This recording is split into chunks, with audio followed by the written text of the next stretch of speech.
5h, 7h, Europe 1, bonjour. Il est 6h54, bienvenue. Et dans 2 minutes maintenant, vous avez rendez-vous avec Europe 1 Matin et Dimitri Pavlenko. Nous devons aider le continent africain. To live with us, the European dream. Good friend of Taiwan. Europe 1, bonjour. Votre revue de presse internationale, nous sommes d'abord aux États-Unis. Bonjour Aviva Fried. Bonjour.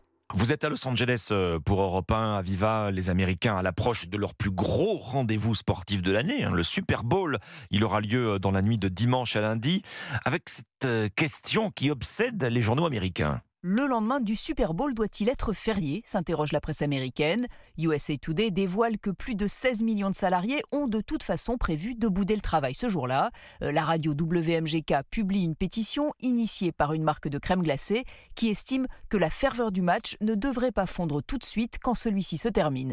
Le Détroit Free Press va encore plus loin en expliquant quelle démarche il faudrait faire pour déclarer un jour férié.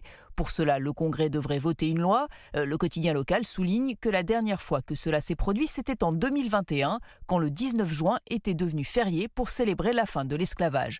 ABC 8 estime injuste d'être forcé d'aller travailler après avoir fait la fête le dimanche soir, alors que les fans génèrent des milliards de revenus pour la Ligue de football. Et la chaîne de conclure, si le football est le sport le plus apprécié aux États-Unis, il est normal d'avoir un jour férié. Nous sommes maintenant au Royaume-Uni avec Sarah Menaille. Vous êtes à Londres pour Europe 1. Qu'est-ce qui fait les gros titres de la presse britannique ? Eh bien, c'est cette annonce du Parti travailliste qui tourne officiellement le dos à son projet d'investir 28 milliards de livres sterling pour l'écologie dans son programme politique. Le journal The Guardian nous rappelle que l'engagement vert du parti remonte à septembre 2021 lorsque Keir Starmer a annoncé que s'il était élu, il consacrerait 28 milliards de livres chaque année à la transition vers une économie verte. Le Times précise de son côté que l'abandon de ce projet s'explique aujourd'hui par le changement de conjoncture économique. Cette décision intervient alors que le réchauffement climatique dépasse pour la première fois les 1,5 degrés sur une année entière, rappelle de son côté The Telegraph.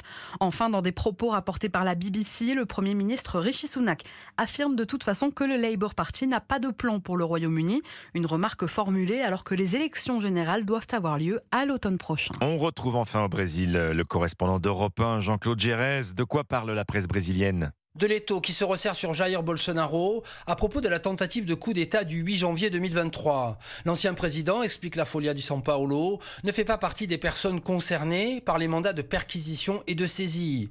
Mais Jair Bolsonaro a été sommé de remettre son passeport à la police fédérale, souligne Poder 360. Appelé Tempus Veritatis, cette étape de l'enquête se rapproche de manière décisive de l'ancien président, estime l'Estado de São Paulo. En effet, la police fédérale cible ses plus proches alliés, parmi lesquels figurent notamment des officiers militaires de haut rang. Selon le site Géon, Jair Bolsonaro aurait eu entre les mains un décret prêt à être publié, annulant les élections présidentielles et prévoyant l'incarcération de plusieurs juges de la Cour suprême. Merci Jean-Claude Gérez. C'était votre revue de presse internationale sur Europe 1.